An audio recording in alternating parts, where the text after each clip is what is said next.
Bagaimana caranya supaya saya bisa murah hati? Tadi yang pertama, penyebab saya tidak bisa murah hati karena saya tidak hidup dalam roh. Maka obatnya supaya saya bisa murah hati, hiduplah di dalam roh. Karena Tuhan sudah memberikan roh itu. Roma 8:15. Saya harus menerima roh itu. Jadi Tuhan memberikan roh kudusnya pada kita, kita terimalah roh kudus itu. Supaya kita hidup di dalam roh.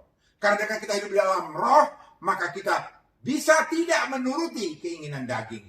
Galatia 5 ayat 16. Dan kalau kita juga hidup dalam roh, kita pasti mau dipimpin oleh roh. Karena kita sudah menerima roh itu. Dan kita membiarkan diri kita juga dipimpin oleh roh. Galatia 5 ayat 25.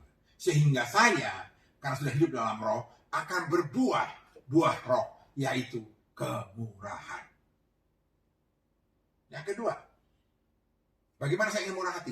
Tadi penyebab yang kedua adalah apa? Saya hidup dalam kedagingan. Maka sekarang, supaya saya bisa bermurah hati, janganlah kita mengutamakan hidup dalam kedagingan. Ingat, perbuatan daging itu adalah kecemaran, hawa nafsu, dan kepentingan diri sendiri.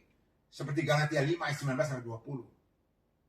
Kita selalu khawatir mengenai keadaan kita. Khawatir kekurangan. Maka sekarang jangan lihat itu. Jangan lihat kedagingan kita. Tapi lihatlah firman Tuhan. Kalau saudara khawatir akan kekurangan, maka lihatlah Amsal 28 ayat 27a.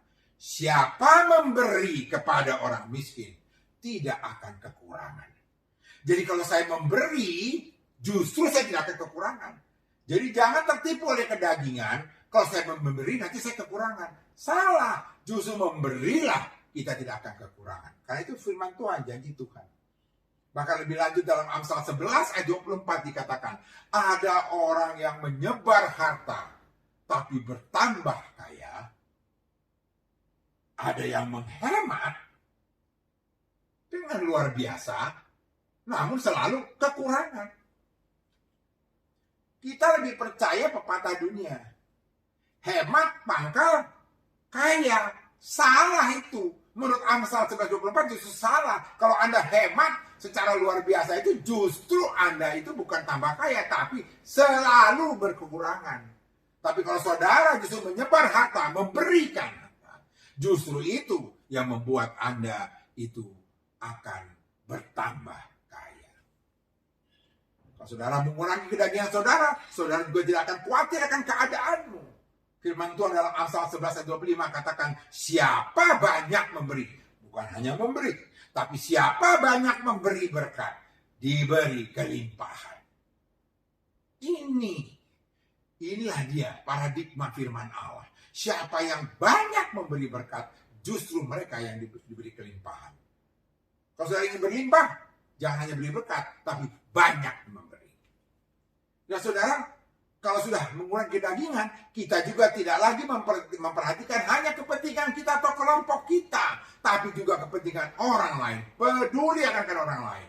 Makanya Tuhan Yesus sendiri katakan dalam Matius 5 ayat 7, berbahagialah orang yang murah hati, karena mereka akan beroleh kemurahan. Bukan hanya mereka mendapat kemurahan, mereka juga akan berbahagia. Yang ketiga, supaya saya bisa murah hati. Masih kan penyebab yang ketiga, saya tidak murah hati, yaitu apa? Kikir, pelit. Maka sekarang saya ingin supaya murah hati apa? Jangan kikir. Ingat firman Tuhan dalam Amsal 28 ayat 22. Orang yang kikir itu tergesa-gesa mengejar harta. Jadi orang yang pelit, kikir itu tergesa-gesa mengejar harta. Dan dia tidak mengetahui bahwa ia akan alami kekurangan. Itu yang paling berbahaya. Dia nggak tahu bahwa dia akan mengalami kekurangan. Masa depan dia akan mengalami kekurangan. Kenapa mereka akan mengalami kekurangan orang kikir itu? Karena Tuhan sudah katakan, kalau kita memberi kepada orang miskin, justru kita tidak akan kekurangan. Tadi yang Amsal 28 ayat 27a. Makin banyak kita menyebar harta, makin kaya. Tapi kalau menghemat secara luar biasa alias pelit, kikir, justru selalu akan berkekurangan. Kalau kita banyak memberi berkat, justru kita akan berkelimpahan. Jadi kalau orang kikir yang nggak pernah bermurah hati, nggak pernah memberi, justru dia akan alami kekurangan. Yang lebih parah, dia nggak tahu bahwa dia akan mengalami kekurangan. Itu berbahaya, bisa shock, stres dia pada saat dia menghadapi. Lah saya sudah berhemat-hemat, sudah kikir, lah kok malah kekurangan. Yang keempat, bagaimana caranya saya bisa bermurah hati? Ingat, penyebab keempat tadi adalah saya tidak bisa bermurah hati karena saya tidak hidup dan tidak fokus pada kasih karunia. Sekarang saya harus fokus pada kasih karunia. Seperti jemaat di Makedonia dalam 2 Korintus 8 ayat 1 sampai 3. Begini firman Tuhan. Saudara-saudara, kami hendak memberitahukan pada kamu tentang kasih karunia yang telah dianugerahkan pada jemaat-jemaat di Makedonia. Inilah orang-orang yang sudah merasakan dan menerima dan hidup dalam kasih karunia Tuhan yang sudah Tuhan berikan. Ini kesaksiannya Paulus. Kalau orang sudah hidup dalam kasih karunia dan menerima kasih karunia, sudah merasakan kemurahan Tuhan dan sudah mementingkan bahwa dia sudah mendapatkan yang paling hebat, yang mereka hargai dan hormati, yaitu keselamatan, pengenalan akan Kristus, hidup dalam Kristus, ini akan mereka lakukan selagi dicobai dengan berat dalam berbagai macam penderitaan. Dicobai dengan berat dalam berbagai macam penderitaan, sukacita mereka meluap. Kenapa sukacita mereka meluap? Karena mereka tidak melihat pencobaan yang berat itu, berbagai penderitaan itu sebagai sesuatu yang penting yang merusak mereka. Karena mereka selalu melihatnya pada mereka sudah menerima kasih karunia Tuhan, keselamatan, sudah menerima Yesus, itu jauh lebih berharga. Sehingga setiap saat, apapun keadaan mereka, mereka tetap sukacita. Karena apa? Karena mereka fokusnya pada kasih karunia Tuhan. Dan bukannya sekedar sukacita, dikatakan sukacita mereka meluap. Dan meskipun mereka sangat miskin, kondisinya menurut dunia ini sangat miskin, namun mereka kaya dalam kemurahan. Karena mereka sudah merasakan kemurahan Tuhan, sehingga mereka merasa kaya akan kemurahan itu. Selanjutnya dalam ayat 3 dikatakan, aku bersaksi bahwa mereka telah memberikan menurut kemampuan mereka, bahkan melampaui kemampuan mereka. Karena mereka kaya dalam kemurahan. Jika mereka merasa kaya, bisa memberikan segalanya, bahkan melampaui kemampuan mereka. Luar biasa sekali orang yang sudah hidup dalam kasih karunia.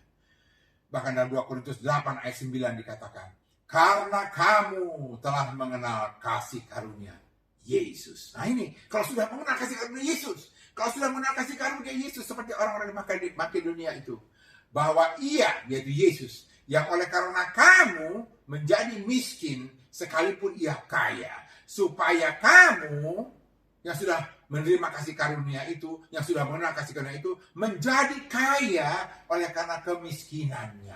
Itulah yang dirasakan oleh jemaat-jemaat di Makedonia. Mereka merasa kaya. Jadi jangan aneh. Mereka penuh sukacita yang meluap. Mereka penuh dengan kemurahan. Ya, kaya akan kemurahan. Kenapa? Karena mereka sudah merasa kaya. Kenapa merasa kaya? Karena mereka tahu Yesus yang kaya sudah jadi miskin, agar mereka yang miskin sudah menjadi kaya. Dan definisi kaya dalam Alkitab itu bukan hanya berapa banyak, bukan hanya dengan berapa banyak harta yang kau punya, tapi berapa banyak yang dapat kau beri. Itu yang namanya kaya. Kita katakan Allah itu maha kaya karena dia banyak memberi. Memberi alam semesta ini, memberi hidup, memberi jodoh, memberi anak, memberi pekerjaan, memberi matahari, bulan, udara, dan sebagainya. Orang yang dikatakan kaya senyum, artinya apa? Dia banyak memberi senyum. Begitu. Jadi orang yang kaya, definisinya berapa banyak yang dia bisa beri. Dan orang-orang di Makedonia itulah karena merasa sudah kaya akan kemurahannya. Karena Yesus yang kaya sudah jadi miskin, agar mereka yang miskin menjadi kaya, makanya mereka bisa memberi, bahkan melampaui kemampuan mereka. Kuncinya, saudara sudah dianugerahkan kasih karunia, saudara menerimanya, dan saudara hidup di dalamnya. Fokusnya pada kasih karunia, bukan keadaan saudara. Haleluya. Yang kelima, bagaimana caranya supaya saudara bisa juga hidup murah hati? Tadi penyebabnya yang kelima adalah apa? Hidup tulus. Kalau sudah tidak tulus, tidak bisa murah hati. Maka sekarang untuk murah hati, hiduplah tulus. Belajar mengenai fokus pada orang lain. Tidak terpaksa, penuh sukacita dalam memberi. Yang terpenting itu orang lain. Sukacita Anda adalah kebagian orang lain dan tidak mengharapkan pamrih. Lebih rinci sudah bisa lihat di dalam penjelasan mengenai tulus hati di YouTube Tulus Hati. Yang terakhir adalah hidup berbelas kasihan. Hidup berbelas kasihan. Tadi dikatakan bahwa penyebab tidak murah hati adalah karena kita tidak hidup berbelas kasihan. Maka untuk saya murah hati, saya hidup dengan penuh belas kasihan. Artinya apa? Mau kita berempati. Apa itu empati? Kita turut merasakan, membela, bahkan bertindak dengan hati nurani kita terhadap kesusahan orang lain, penderitaan orang lain, rintihan orang lain, masalah orang lain, tanpa melakukan perbandingan atau komparasi dengan keadaan diri kita. Jadi jangan berkata begini, saya murah hati karena saya berbelas kasihan kepada orang itu, karena saya merasa lebih diberkati ketimbang orang itu. Bukan belas kasihan namanya. Belas kasihan itu tidak membandingkan keadaan saya lebih baik daripada orang itu. Belas kasihan itu adalah empati, saya sungguh merasakan penderitaanmu. Maka saya mau berbagi penderitaan itu dengan meringankan penderitaan saudara. Yesus dalam berbelas kasihan pada orang tidak menunjukkan kuasanya.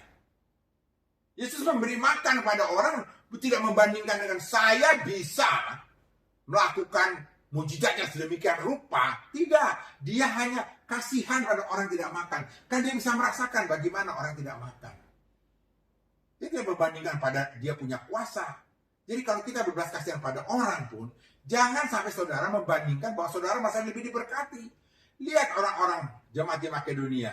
Jelas-jelas mereka kondisinya lebih berat daripada Paulus. Tapi mereka tidak merasa membanding-bandingkannya. Dia hanya kasihan, murah hati kepada Paulus karena mereka sudah merasakan kasih karunia itu. Jadi ingat, berbelas kasihan jangan membandingkan keadaan saudara dengan orang lain. Tapi saudara memang punya empati, ingin merasakan apa yang mereka rasakan. Lebih detail, lebih rinci mengenai belas kasihan, saudara bisa lihat di dalam YouTube mengenai belas kasihan. Sekali lagi saudara dikasih Tuhan, hendaklah kita murah hati. Karena Bapa kita adalah murah hati. Tuhan Yesus memberkati.